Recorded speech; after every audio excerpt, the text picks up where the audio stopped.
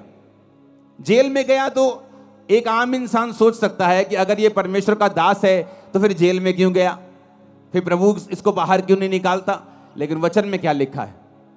वचन में लिखा है कि जब वो जेल में गया तो वो सारी पत्रियां उसने जेल के अंदर से लिखी। प्रभु को मालूम था पतरस की इतनी पत्रियां क्यों नहीं, क्यों मैं बताता हूं, क्योंकि पतरस बाहर से विकाई में था और हर टाइम बिजी रहता था, कभी वहां कभी वहां कभी वहां मीटिंग है, कभी वो विश्वासियों के पास, कभी उस कलीसिया के पास। उसकी केवल 2 पत्रियां बाइबल में है, पहला पतरस और दूसरा पतरस। अब जब सेवकाई में कोई तो चाहिए जो इस लेवल का हो, जो पतरस के लेवल का हो, जो यूहन्ना के याकूब के लेवल का हो, उसी की पत्रियां काम आएंगी। छोटे लेवल का कोई लिखेगा तो उसकी पत्रियों में वो बात नहीं होगी, वो पवित्र आत्मा की भरपूरी नहीं होगी। तो परमेश्वर जानता है कि पौलुस एक ऐसा जन है जो उस लेवल का प्रेरित है। और वचन क्या कहता है? वो जेल में गया और उसने पत्रियां को लिखा। परमेश्वर का उसको जेल में डालने का रीजन ये था कि आने वाले समय में इतनी सेवकाई का असर पतरस का नहीं हुआ जितना पौलुस का हुआ। आज हम किसकी पत्रियों को पढ़ के अपने कैरेक्टर को सही रखते हैं? पौलुस की पत्रियों को पढ़ के, हाँ या ना? पौलुस की पत्रियां पढ़ते हैं। आप तीमुथियुस पढ़ो, जहां उसने लिखा है अपने स्पिरिचुअल सन को, उसने कहा मैं अपने आत्मिक पुत्र तीमुथियुस को लिखता हूं, ये करना है, ये करना है, ये करना है। दूसरा तीमुथियुस कैरेक्टर के बारे में, कुलस्सियों कैरेक्टर के बारे में, थिस्सलुनीकियों कैरेक्टर के बारे में, तीतुस की पत्री, फिलेमोन की पत्री। अगर आप इन पत्रियों को पढ़ेंगे आपको कैरेक्टर नजर आएगा कि पौलुस ने कैरेक्टर के विषय में बहुत सी बातें की हैं। हालेलुया। लेकिन कैसे की? बाइबल कहती है हर एक चीज मिलकर भलाई को पैदा करती है जो प्रभु यीशु से प्यार करते हैं। उसने अपने आप को पवित्र रखा, फास्टिंग में रखा, प्रेयर में रखा और जेल से पत्रियां लिखी जो आज तक हम पढ़ के आशीष पा रहे हैं। अपने हाथों को उठाओ, बोलो हर एक दुख के लिए जो खुदा की मर्जी से आया, मैं खुदा का थैंक्स करता हूं। ऊंची आवाज में बात करो, थैंक्स करो ऊंची आवाज में। और पिता मैं विश्वास करता हूं कि आप कुछ बड़ा करेंगे उन्हीं दुखों के बीच से, यीशु के नाम में। अब हम फास्टिंग क्यों करते हैं? जब शरीर आपका स्वामी है, आज आपको रोजा रखना है 5 बजे तक, लेकिन सुबह आपको इतनी भूख लगी छोले भटूरे देख के कि आपने अपना रोजा खोल लिया, क्योंकि आपका शरीर आपका स्वामी है। आप फैसला करके उठे नहीं ये व्यभिचार से मैं दूर रहूंगा, लेकिन आज वो लड़की बड़े सुंदर कपड़े डाल के आई, आप अभी भी उसे देख रहे हैं। क्यों? क्योंकि आपका शरीर आपका स्वामी है। जब आपका शरीर आपका स्वामी है तो आपकी लाइफ में वो काम नहीं हो सकते जो आपको बंधनों से मुक्त करेंगे, फ्री मैन आपको करेंगे, एक लेवल तक आपको लेके जाएंगे। आप कभी उस लेवल तक नहीं आ सकते क्योंकि आपका शरीर आपका स्वामी है। आपको मालूम है कि आपका मोबाइल, आपकी फेसबुक स्क्रॉलिंग आपके टाइम को वेस्ट कर रही है। ये टाइम आपको प्रेयर में देना है। क्यों? क्योंकि आपका शरीर आपका स्वामी है।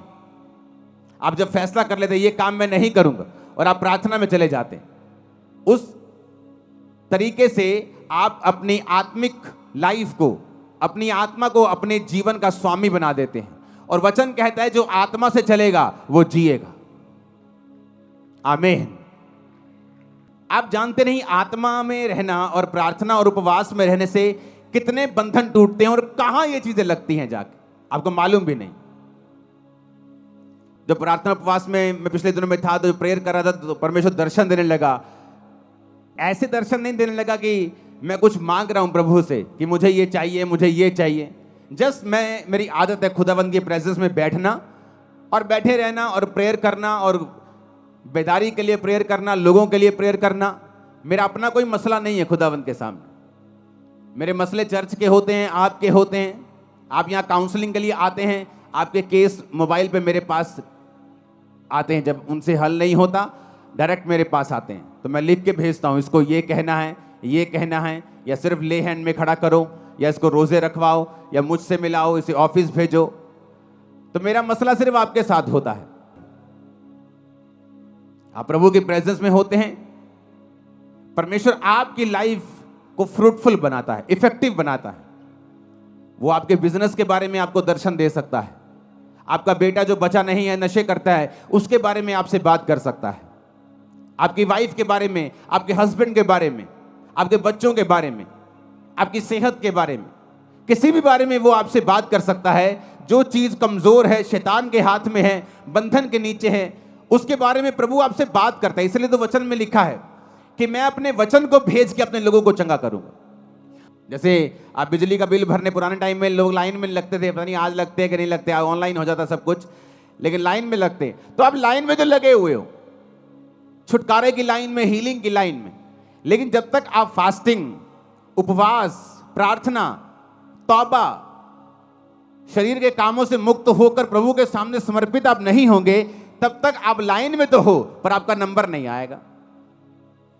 लाइन में तो लगे हुए हो, चर्च तो जा रहे हो, पता सब कुछ है, प्रभु की दया भी है, लाइन में लगे ये भी एक फजल है, प्रभु को जानते हो ये भी एक अनुग्रह है, लेकिन रियल छुटकारा नंबर कब आएगा? जब तुम इन बातों को फॉलो करोगे। ऊंची आवाज में हालेलुया बोलो। और जब हम उपवास करते हैं क्या होता है? उपवास हमारे शरीर के जो बॉसपन है, उसका जो बॉसी शरीर है, जो मालिक बनता है, वो उसके मालिकियत को खत्म कर देता है। जो शरीर का प्रभाव है, पाप का प्रभाव है, गंदगी का प्रभाव है, नेगेटिविटी का प्रभाव है। मुझे आज भी याद है 2004 में जब मैं परमेश्वर में आया था, तो शैतान मेरे पे अटैक करता था बहुत। वचन जानने के बाद भी, प्रार्थना करने के बाद भी, सिर्फ 1 2 3 4 महीने ऐसा हुआ मेरे साथ। तो जब वो अटैक करता था मेरे पे कभी कभी, तो पवित्र आत्मा मुझे पता क्या बोलता था? मुंह से बोल। मैंने फास्टिंग स्टार्ट कर दी। खाना 6 बजे खाया है, शाम को 7 बजे, 10 बजे है रात के अभी, लेकिन मेरे मुंह से निकलता, मैंने मेरी अभी से फास्टिंग स्टार्ट। जब मैं मुंह से निकालता था, प्रार्थना में बैठता था, शैतान के अटैक कम होने लगते थे।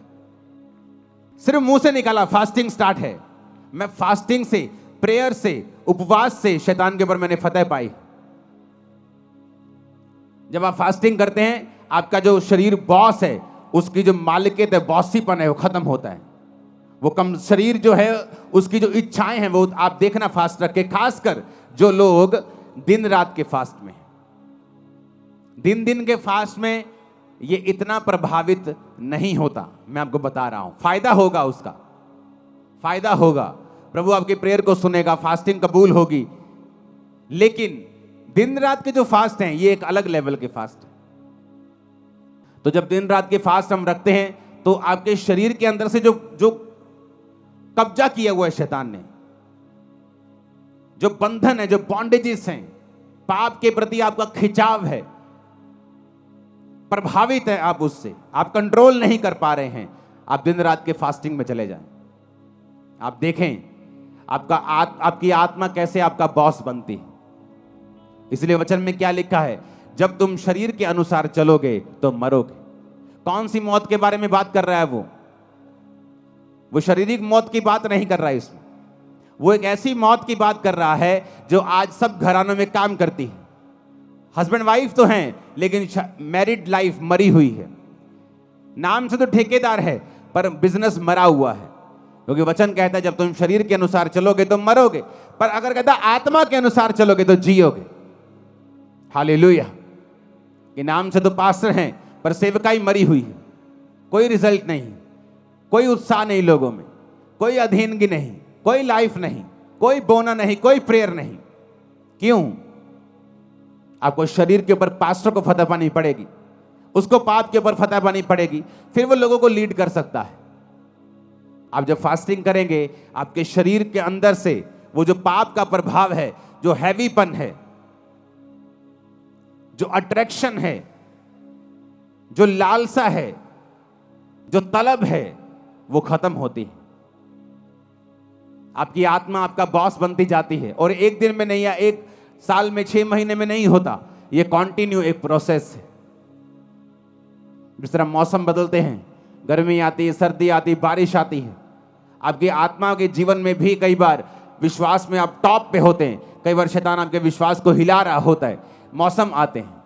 पर जब आप कंटिन्यू फास्टिंग में और प्रेयर में रहते हैं, आप हर मौसम से निकल जाते हैं और आगे बढ़ते हैं। फिर समय आता है जो वचन में लिखा है कि फिर समय आने पर मैं तुझे फल दूंगा।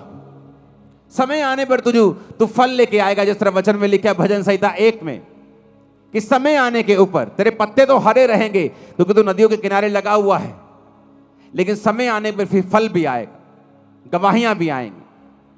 आमीन। ऊंचे वाला चाहिए चर्च। अपने पड़ोसी को बोलो, जो कोई अपने आप को इनसे शुद्ध करेगा वो आदर का बर्तन ठहरेगा और स्वामी के काम आएगा और हर एक भले काम के लिए तैयार होगा। आमीन। ऊंची आवाज में आमीन बोलो। Hallelujah, hallelujah. तो फास्टिंग, उपवास, मसीही जिंदगी एक डिसिप्लिन वाली जिंदगी है। अगर आप मसीही हैं और आपकी लाइफ में डिसिप्लिन नहीं है तो एक्चुअल में आप डिसाइपल नहीं, आप चेले नहीं। ये कहीं और होता होगा कि आप जाएं, जो मर्जी करें, जो मर्जी खाएं, जो मर्जी पिएं, लेकिन मसीह में ऐसा नहीं होता। यीशु मसीह ने कहा अगर तू इनसे अपने आप को शुद्ध करेगा तो स्वामी के काम आएगा, आदर का बर्तन ठहरेगा। क्योंकि बड़े घर में आदर के बर्तन भी होते हैं और निरादर के बर्तन भी होते हैं। तू देख अपने आप को परमेश्वर के घर का आदर का बर्तन ठहराना चाहता है या निरादर का बर्तन ठहराना चाहता है। बड़े घरों में आपने सोने के बर्तन देखे होंगे। ये जी बोन चाइना का सेट लेके आए हैं जी 15,000 का। कभी कूड़ेदान लेके आए हो 20,000 का, 25 कूड़ेदान लेके आए हो कभी? 1 लाख रुपए का कूड़ेदान लेके आए हैं जी। सोने के इसमें ओरिजिनल 24 कैरेट गोल्ड का उसमें लाइनें लगी हुई हैं। आप कभी नहीं करो। आप कूड़ेदान लेके आओगे बस मजबूत सा दे दो जी, कूड़ा डाले तो टूटे नहीं, लेकिन बर्तन लेके आओगे शानदार, जिससे पीना है, जिससे खाना है। काम हमारे निरादर के बर्तन वाले हैं और प्रभु से हम कहते हैं कि हमें आदर क्यों नहीं मिल रहा, मेरा बच्चा मेरा आदर क्यों नहीं करता। तुम प्रभु का आदर नहीं करते, लोग तुम्हारा आदर नहीं करते। मेरी फैमिली मेरे अधीन नहीं है जी, तुम परमेश्वर के अधीन नहीं हो, इसलिए तुम्हारा परिवार तुम्हारे अधीन नहीं। मेरा पति मेरी बात नहीं सुनता, तुम प्रभु की बात नहीं सुनती, इसलिए तुम्हारा पति तुम्हारी बात नहीं सुनता। सब कुछ जुड़ा हुआ है। तुम आत्मा में कामयाब हो जाओ, शरीर में कामयाबी तुम्हारे पीछे पड़ के मिले, तुम्हें मिलेगी, बाइबल कहती है। आत्मा में कामयाब हो जाओ, शरीर में कभी भी फेल नहीं हो सकते तुम लोग, कभी भी, नेवर। वो लाइन चेंज कर देगा तुम्हारी, लेकिन फेल नहीं होने देगा। हालेलुया। मसीह जिंदगी डिसिप्लिन वाली जिंदगी है। मसीह में आके भी डिसिप्लिन नहीं है। अगर उन्हीं चौकों में खड़े होकर लड़कियों को छेड़ना है, अगर वैसे ही काम करने, वैसे ही मोबाइल चलाने, उन्हीं ब्लॉगर्स की तरह वैसे ही ब्लॉग बनाने और गालियां निकालनी है, अपने आप को क्रिश्चियन बोलना छोड़ दो। तुम उन लोगों की तरह नहीं हो जो लोग सुनते हैं संसारिक और शारीरिक गाने। मैंने क्रिश्चियन लोगों की शादियों में बजते हुए देखे हैं गाने, शराब के गाने, कोट कोट पिला दे, शराब के गाने क्रिश्चियन लोगों की शादियों में। इमेजिन करो कैसी बरकत परमेश्वर देगा उन्हें।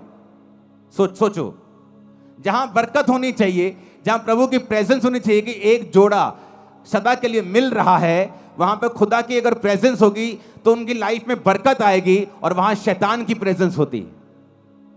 आप किस चीज से सुनते हैं बताओ? उस अंग का नाम क्या है? बोलो। कान से? कहां है कान? ये कान नहीं, इससे नहीं सुनते आप, मालूम है कि नहीं? इससे सुनते हो आप? नहीं, इसके अंदर एयर ड्रम, इसके अंदर कान का एक पर्दा है, उससे सुनते हो आप, इससे थोड़ी सुनते हो। ये तो एक मांस का टुकड़ा है। पहलवान देखे कभी ओलंपिक वाले?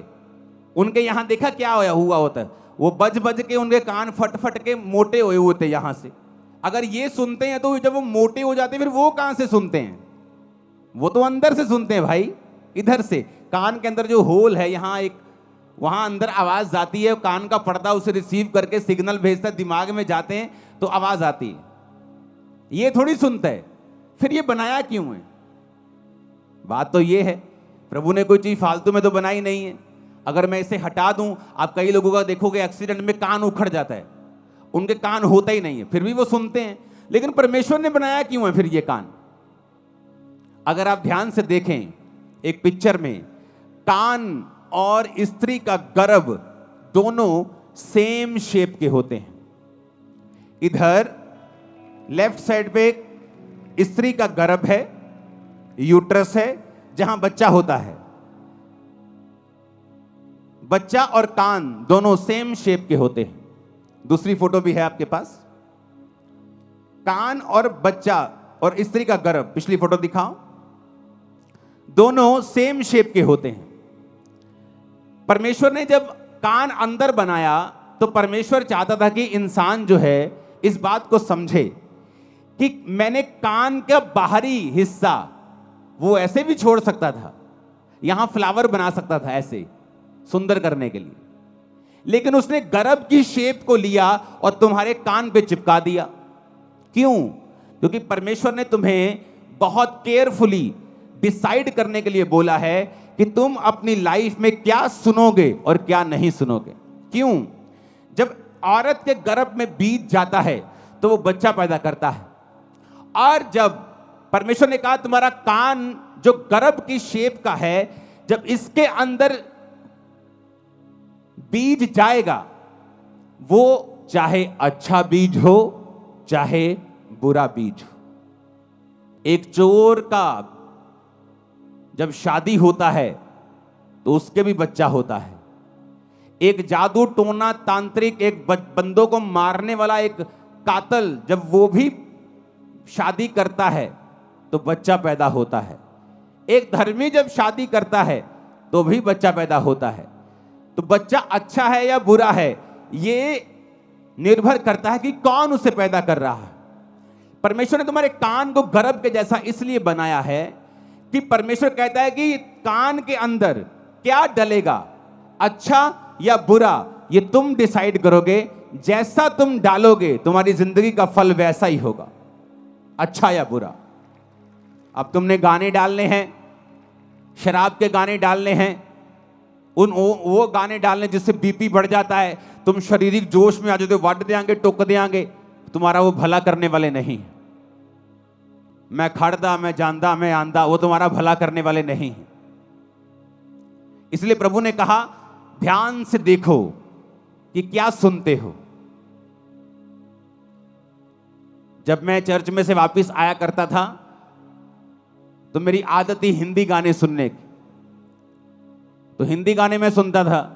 और एक दिन पवित्र आत्मा ने मुझे प्रेरित किया, तो मैंने अपने भाई से, क्रिश्चियन भाई से पूछा, मैंने कहा क्या बेनीहीन गाने सुनता है? जैसे मैं हिंदी गाने सुनता हूं, बेनीहीन भी इंग्लिश गाने सुनता है फिल्मों के? कहता नहीं यार, वो नहीं सुनता होगा। मैंने कहा अगर वो नहीं सुनता होगा तो मुझे भी नहीं सुनने चाहिए। अगर मुझे प्रभु में बढ़ना है तो हिंदी गाने सुनता हूं तो मुझे मेरे अंदर वही फीलिंग्स आती हैं।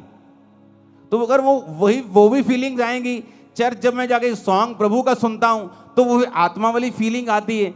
तो मैं अपने शरीर को दो चीजों से भर नहीं सकता हूं, एक ही सोते से खारा और मीठा दोनों पानी तो नहीं निकल सकते, तो चुनाव करना पड़ेगा। उस दिन से कैसेट्स होती थी, तब सारी फेंक दी थी, कोई गाना नहीं सुनना। और पवित्र आत्मा कैसे भरता है? जब मैं सॉन्ग सुनता था, ये सुखविंदर साथ होता था सॉन्ग 2004 से 5 से, जब गीत गाते थे, सॉन्ग सुनते थे, तो वो सॉन्ग सारा हफ्ता दिमाग में बजता था जब तक अगली मीटिंग नहीं आती थी। 3-4 दिन वो सॉन्ग बज ही जाना आत्मा में, जब तक कोई और सॉन्ग नहीं सुन लेना। तो उस वजह से पवित्र आत्मा से हम भरपूर रहते थे, सब लोग जितने इस नियम के ऊपर चलते थे। तो परमेश्वर ने कान क्यों बनाया, उस फोटो को देखेंगे। परमेश्वर ने कान गर्भ के जैसा क्यों दिया है, जबकि जो सुनने वाली चीज है वो तो अंदर है,